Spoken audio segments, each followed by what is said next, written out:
Oke, assalamualaikum warahmatullahi wabarakatuh. Waalaikumsalam. Terima kasih Bapak Ibu Guru SMA Negeri 1 Semarang telah hadir dalam acara sosialisasi modul 1 guru penggerak. Pertama-tama perkenalkan, saya guru di SMA 1 sebagai CGP Kota Semarang Angkatan 4 yang mendapatkan tugas untuk mensosialisasikan modul 1. Nah, modul 1 ini terdiri dari 4 subbab.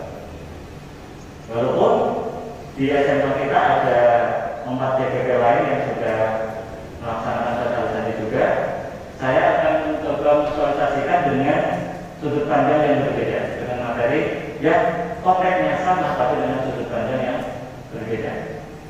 Nah, untuk yang pertama yaitu adalah dasar-dasar pendidikan Ki Hajar Dewantara, di mana nanti yang akan saya jelaskan adalah dasar-dasarnya kenapa muncul kata atau mungkin konsep dari Ki Hajar Dewantara. Nah, pendidikan kita kenapa bisa mencapai saat ini? Dulu berawal memang pendidikan hanya untuk masa-masa pejabat kolonial. Artinya dulu tidak seperti sekarang ini bahwa pendidikan bisa dirasakan oleh semua orang. Bahwa masa kolonial hanya menyiapkan tragedi lokalnya menggunakan alat barat-baratan seperti itu. Jadi dari pemerintah ingin menjadikan dasar pendidikan kita kembali ke dalam pendidikan lokalnya. Bahwa ada tokoh pendidikan di Indonesia yang memang benar-benar bagus. Kenapa kita tidak menggunakannya? Seperti itu. Yang kedua, dasar pendidikan kodrat anak merdeka. Nah, dari di sini menginginkan bahwa manusia itu yang hidup dari lahir harus merdeka dulu. Kemerdekaan ini juga terdapat bahwa pendidikan dan pengajaran nasional. Jadi ini semuanya adalah pemikiran Ki Hajar Dewantara dalam bukunya. Nah, lanjut saja untuk ini kodrat anak itu ada merdeka dan ada yang bermain. Jadi kalau memang kita sebagai guru SMA ada anak kita yang masih suka bermain, memang itu adalah kodrat anak. Jadi kita setidaknya mengetahui bahwa memang kodrat anak itu bermain. Kalau memang anak itu sedikit ibaratnya kengesan, sering jelek, bermain, dan memang itu kodratnya, kita bisa memfasilitasinya. Bermain itu kodrat anak. Di dalam bermain itu muncul pikiran, perasaan, kemauan, tenaga. Selain itu pemain juga bisa harus diterapkan di dalam pembelajaran. Kemarin saat kami diskusi dalam guru penggerak, untuk kodrat bermain ini di SMA memang agak susah. Di SD SMP memang sangat mudah dilakukan karena memang masa usianya masih masa-masa benar-benar bermain. Sedangkan kita di SMA susah. Kemarin dari fasilitator menginginkan bahwa kalau bisa bermainnya anak di SMA itu bukan bermain yang pada dasarnya itu seperti kompak, terus sodor, tetapi bermainnya sesuai dengan zamannya. Kalau memang Mobile Legends itu memang zamannya anak kita di SMA, guru juga harus mengetahui dan menyelesaikan pembelajaran dalam Mobile Legends-nya. Kenapa anak kita sekarang suka Mobile Legends, terus ada Candy Crush dan lain-lain? Memang kodratnya seperti itu. Bahkan kalau dewasa juga kecanduan dengan bermain seperti itu. Ya, memang itu kodrat kita juga. Jadi kita sebagai guru harus mengetahui juga bahwa memang perkembangan anak itu ada di dalam bermain. Nah, yang paling menarik adalah di sini pendidikan yang bergerak pada murid. Saya jelas nih, asal-muasalnya kenapa berpihak pada murid itu berawal dari Ki Hajar Dewantara saat di luar negeri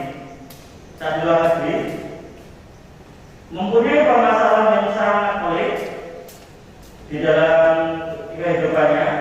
Datanglah anaknya yang bernama adalah Asfi. Kita bisa lihat di sini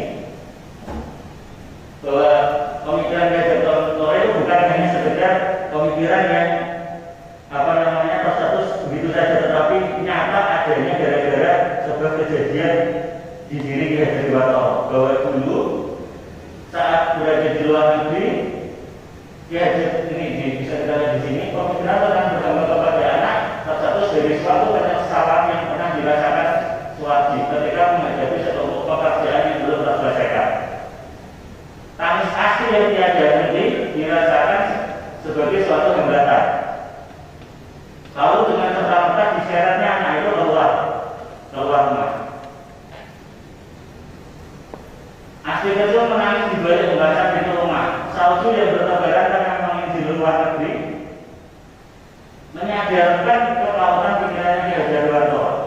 Dia lari ke tempatnya lalu dibukakan pintu dan Asli sudah tampak biru, menggigil kedinginan. Pada saat itu Suwardi menyesal. Sambil memeluk anaknya sedang tersengal-sengal, terucaplah kata yang sangat mengenai hati, yaitu kowe bakalan dan mulya akeh selawase. Dari ini ditimbullah sebuah pemahaman bahwa menggambar kepada murid, menggambar kepada anaknya lebih dahulu.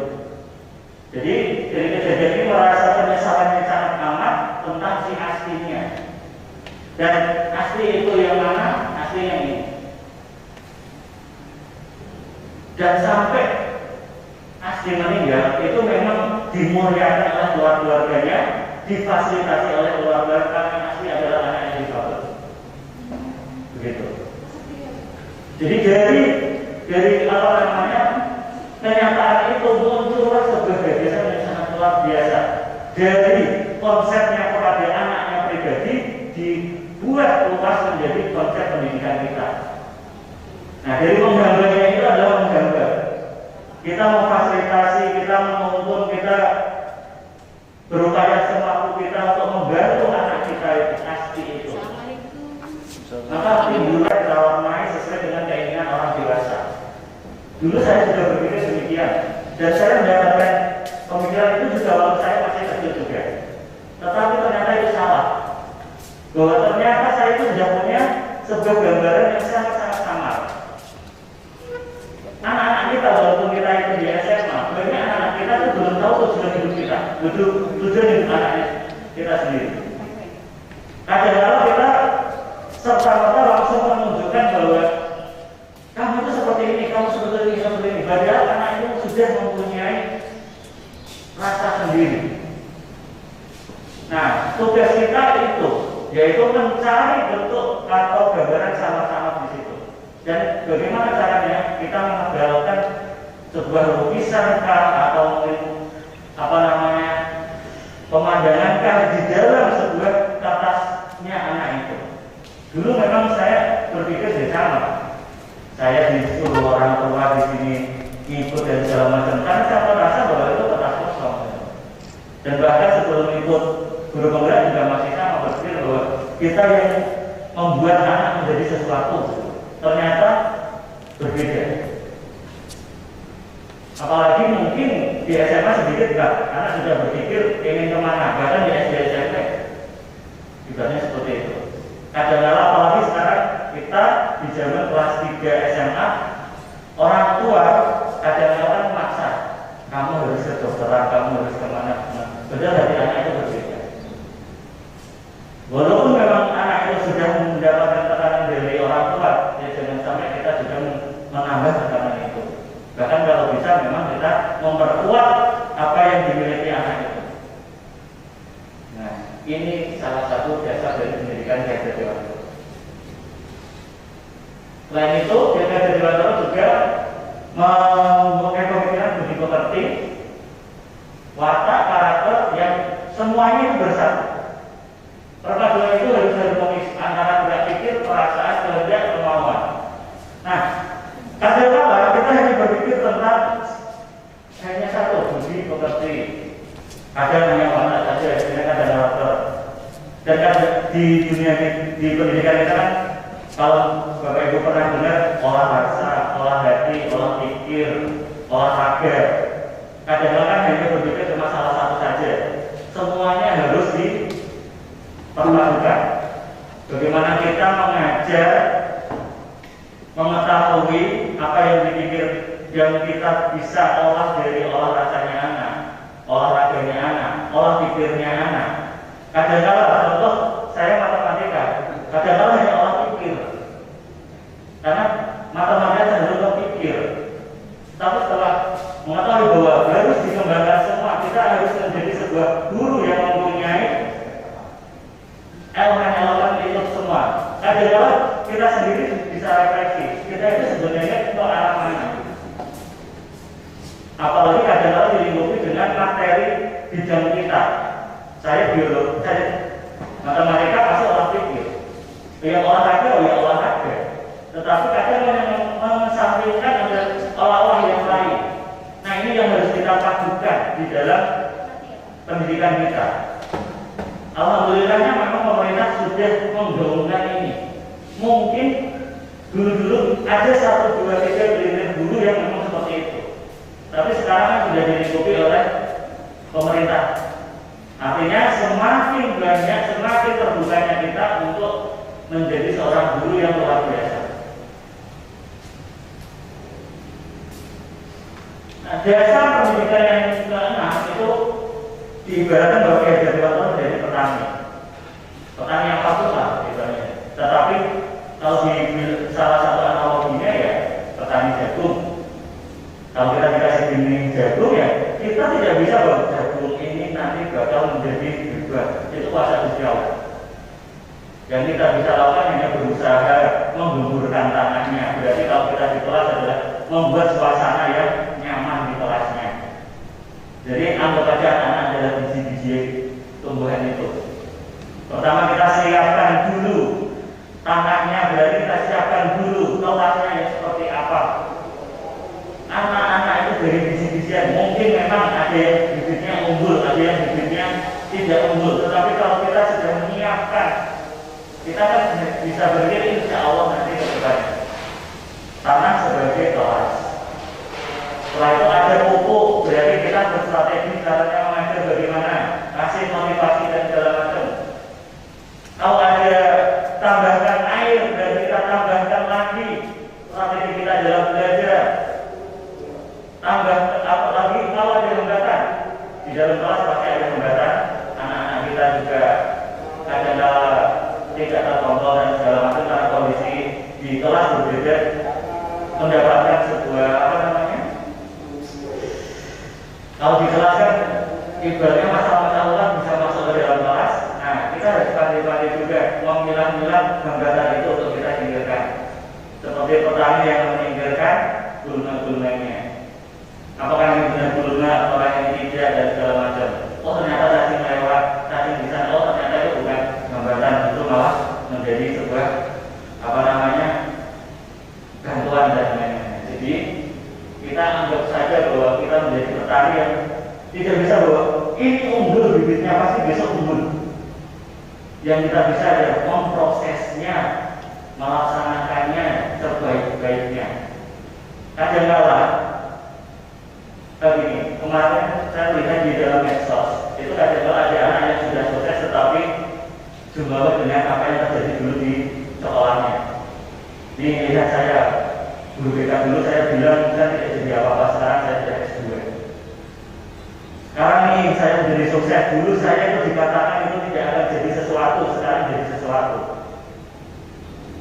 Nah dari situ salah satu bukti bahwa memang kita tidak tahu anak itu nanti akan jadi apa.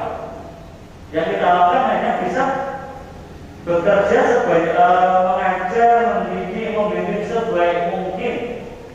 Untuk nanti hasilnya sukses atau tidak, biarkan anak itu yang menentukan, Gusti Allah juga yang menentukan. Nah selanjutnya kepada refleksinya dari semuanya, saya bisa merangkumnya karena ini juga salah satu kemarin tugas di simpulan Jakarta dari Wantoro. Dari peserta didik yang saat ini itu adalah peserta didik yang harus belajar sesuai kemauan pendidik. Biasanya kan itu guru itu ya mungkin ya siswa harus semangat guru dan seperti itu. Yang kedua peserta dituntut menguasai segala aspeknya. Semuanya harus di matematika, oke, fisika harus dan segala macam. Betapa bebannya luar biasa anak kita. Anak-anak harus menguasai semuanya, rasanya seperti apa? Sebenarnya saya sendiri matematika itu orang begitu menguasai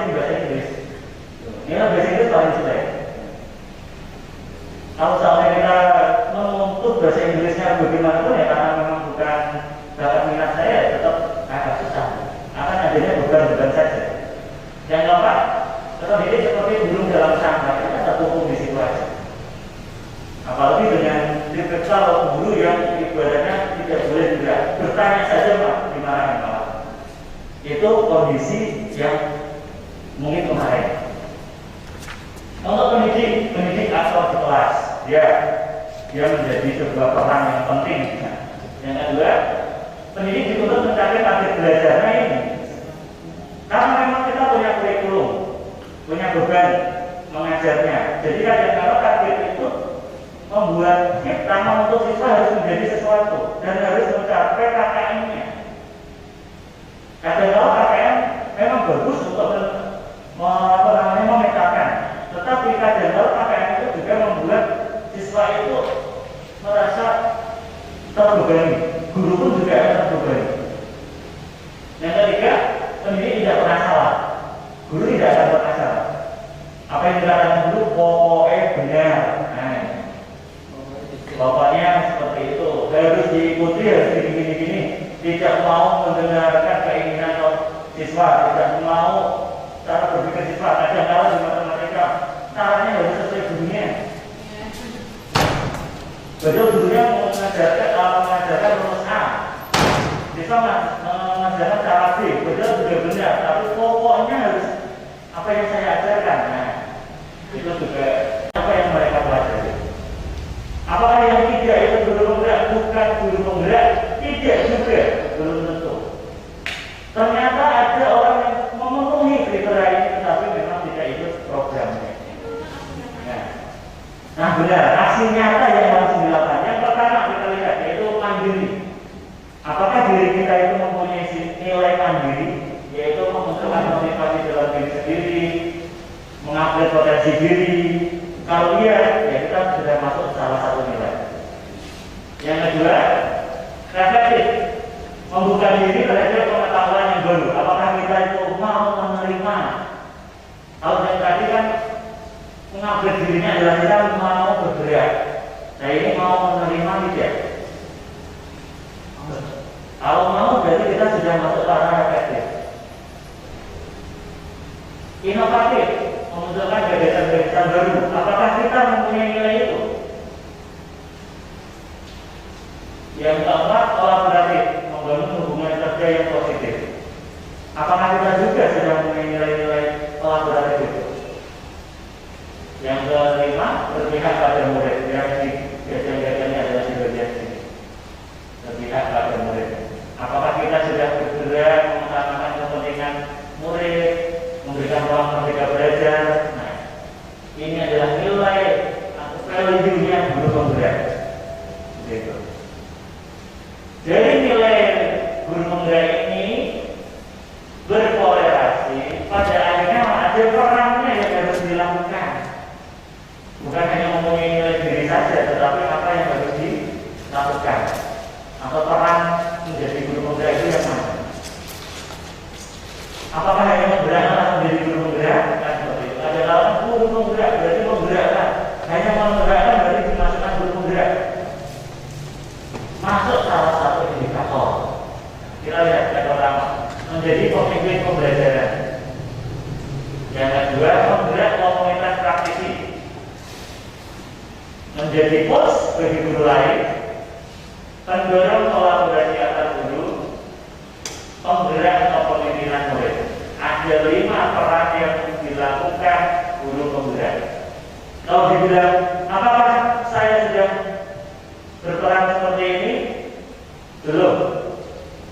Berproses untuk bersama. Apakah Bapak Ibu juga sama? Kalau sudah, luar biasa lebih, luar biasa lagi. Jadi tidak semata-mata yang guru penggerak langsung dibilang lebih dibandingkan yang tidak. Yang penting kita mempunyai aksi nyata di sini semua. Ini untuk yang modul 1.2. Saya lanjutkan. Modul 1.3, isi guru penggerak inquiring apresiatif. Seperti yang tadi ditampilkan oleh yang disampaikan oleh Pak Eko, adanya peta kekuatan. Kalau dibilang bahwa kita harus punya branding diri. Kadang-kadang, wah sombong untuk menjadi guru, berarti itu branding diri kita. Kita harus melihat kekuatan kita untuk bersikap ke depannya. Kalau kita tidak tahu kekuatan kita sendiri, dan bagaimana kita mau mengembangkan orang lain, seperti itu. Inquiry apresiasi di sini adalah bagaimana kita melihat dalam sisi positif-positif dari sekeliling kita. Makanya muncullah yang namanya peta kekuatannya. Ambil yang positif-positif semuanya, itu kita kembangkan dari positif itu. Walaupun memang setiap lingkungan, setiap orang mempunyai negatifnya, tetapi kita abaikan yang negatifnya. Kita ambil sisi positifnya dari orang, dari lingkungan, dari siswa kita, yang kita akan kembangkan dari positif itu. Di sini bukannya gimana-gimana, saya mau branding diri. Branding diri seperti ini biar kita apa? Biar saya melakukan apa yang saya brandingkan itu. Itu memacu diri sendiri untuk bertindak lebih baik dibandingkan yang saat ini. Seperti itu. Ini branding diri saya seperti ini. Dan untuk siswa kita memang sangat berpikir kritis, kreatif, semangat belajar, aktif juga pemimpinan. Walaupun memang di luarnya ada yang negatif, tapi dari konteks ini kita bisa mengembangkan yang luar biasa.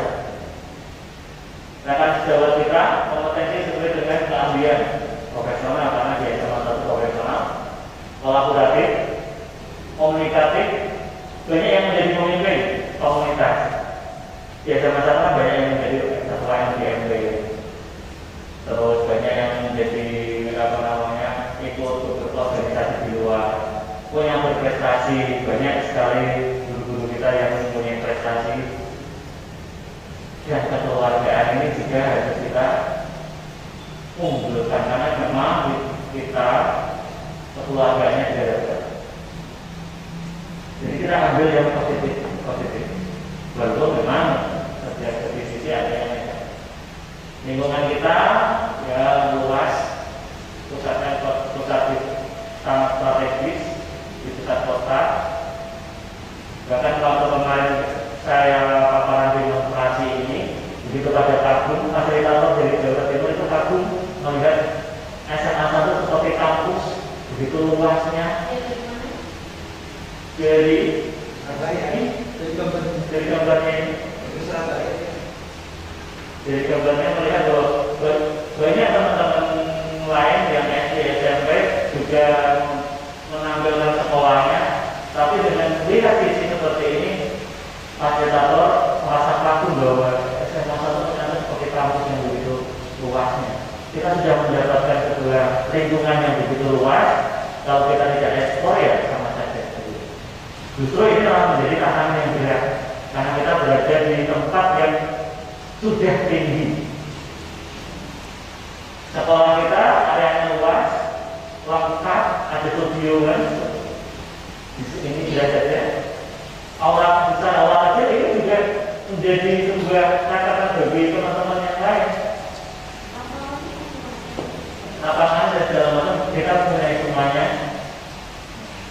Manajemen sekolahnya SDM-nya tinggi, SDM-nya profesional, grading sekolahnya luar biasa, adanya SIM, P3S, banyak sekali apa ya yang muncul baru-baru ini dari bapak kepala sekolah yang bagus-bagus.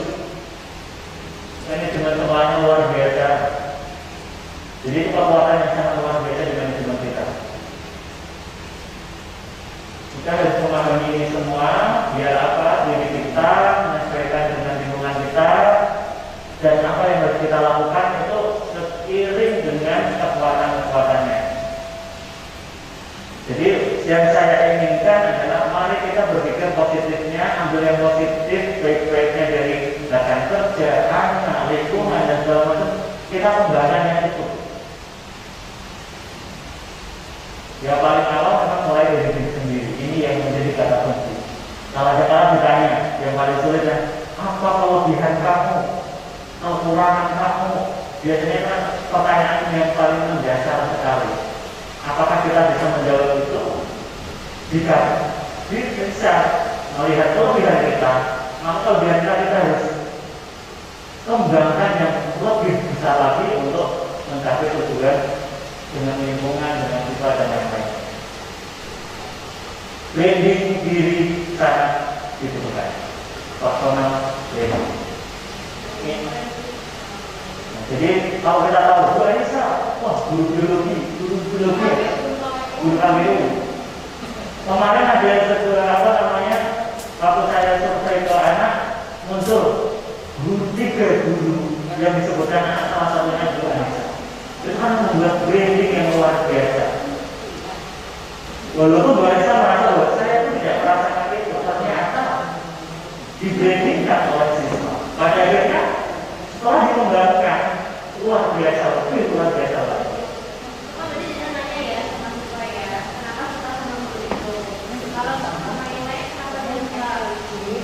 Saya tidak mau tanya tentang ketidaksukaannya.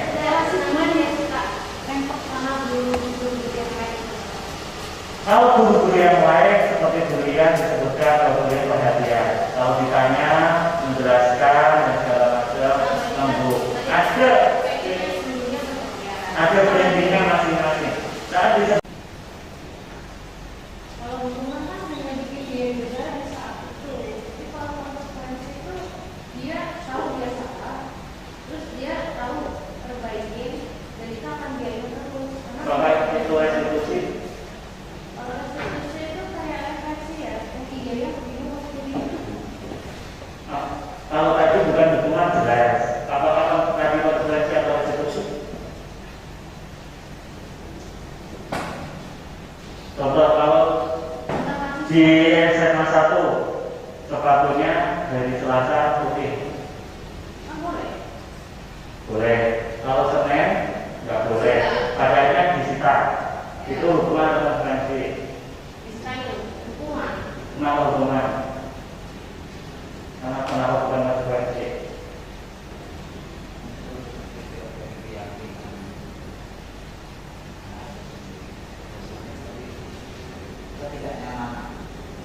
Ketidaksesuaian dengan kesalahannya. Kalau semuanya adalah sebuah tindakan lanjutan yang sesuai dengan kesalahannya, maka itu konsekuensi. Sanksi konsekuensi itu sama. Kalau seumpamanya contohnya sepatu tadi disingkirkan atau otomatis kan tidak ada konteks di dalam kenapa ditakutinnya itu. Di luar dari kejadian, maka itu hukuman. Tetapi adanya hubungan dengan kejadian itu konsekuensi. Contoh, kamu sepatunya hitam, garis putih harusnya hitam.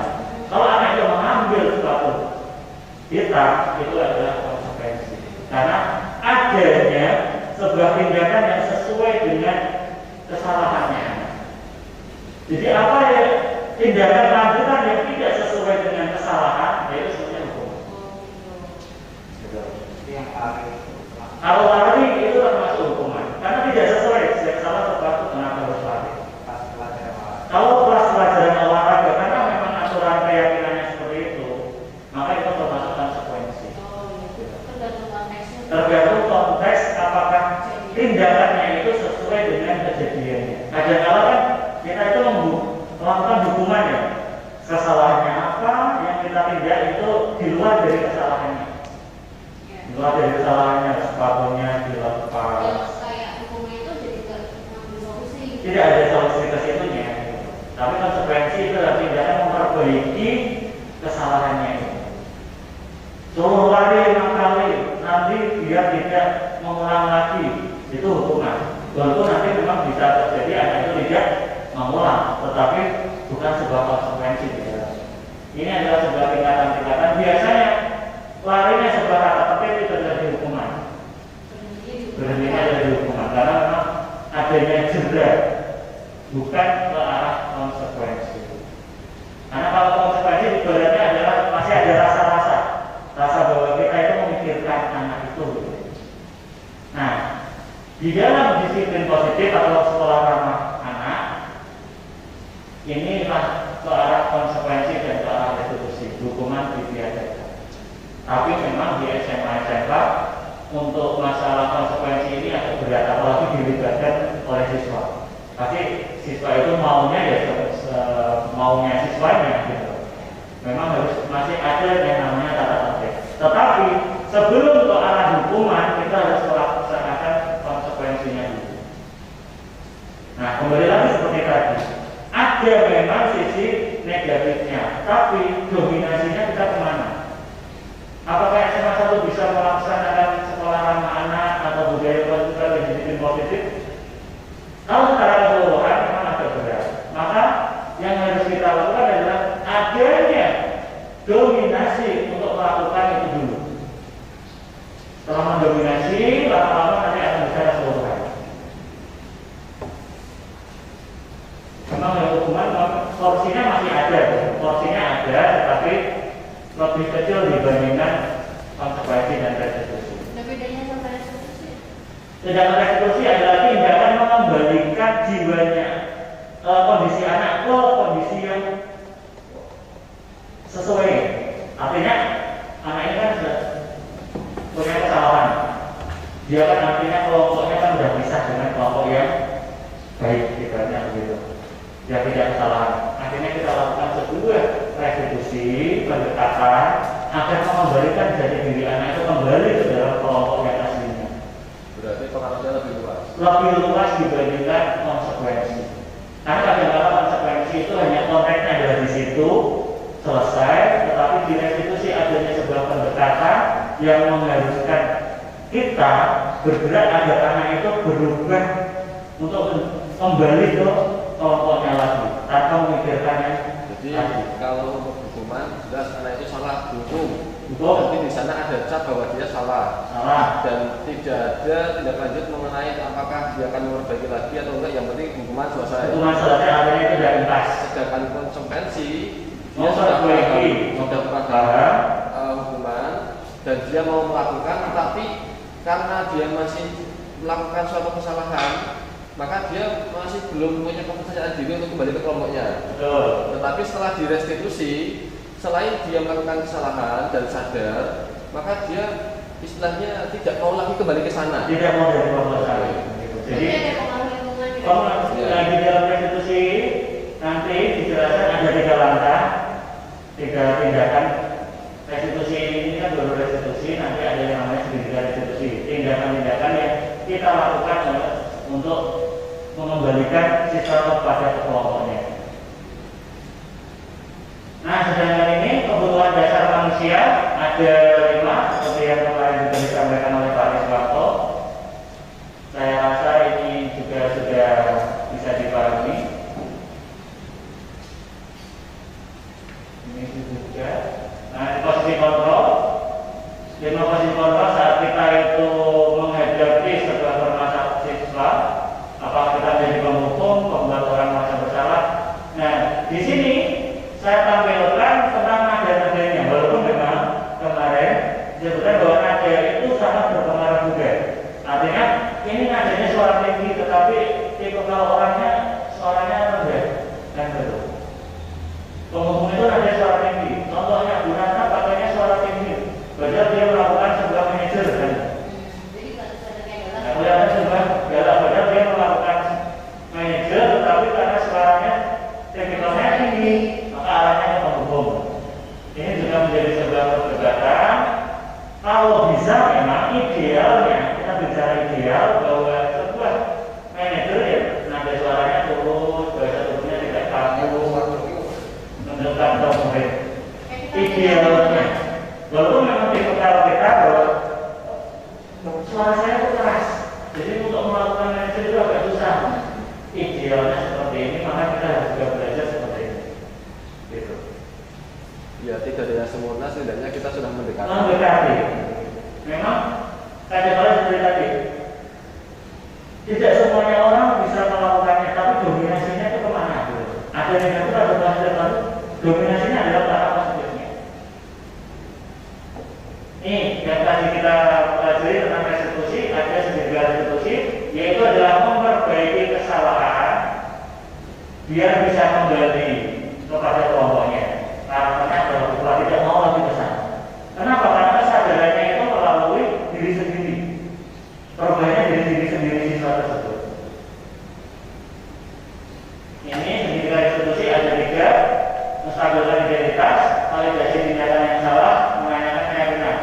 sini tidak ada tanda panah mau kemana-kemana.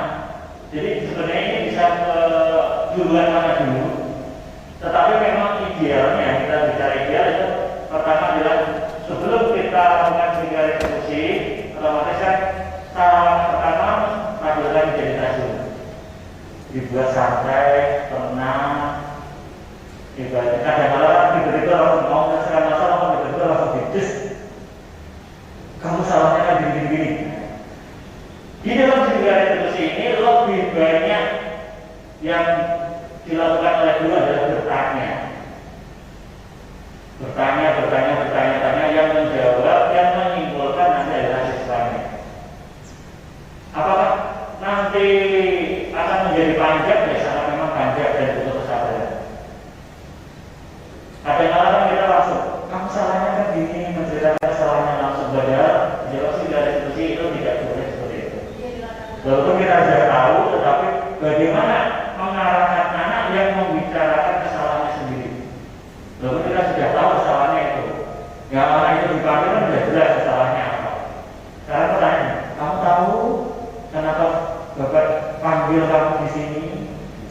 Tahu Pak. Kenapa? Beliau kita sudah jelas loh. Kamu tak panggil dari ini. Tapi harus yang keluar dari siswa sendiri. Saya yakin Bapak Ibu guru sudah melaksanakan teknik ini.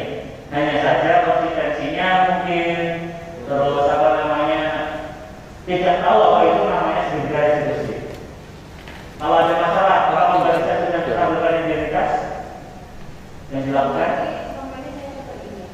Apakah menanyakan kesalahannya? Apakah menanyakan keyakinan? Iya, nanya.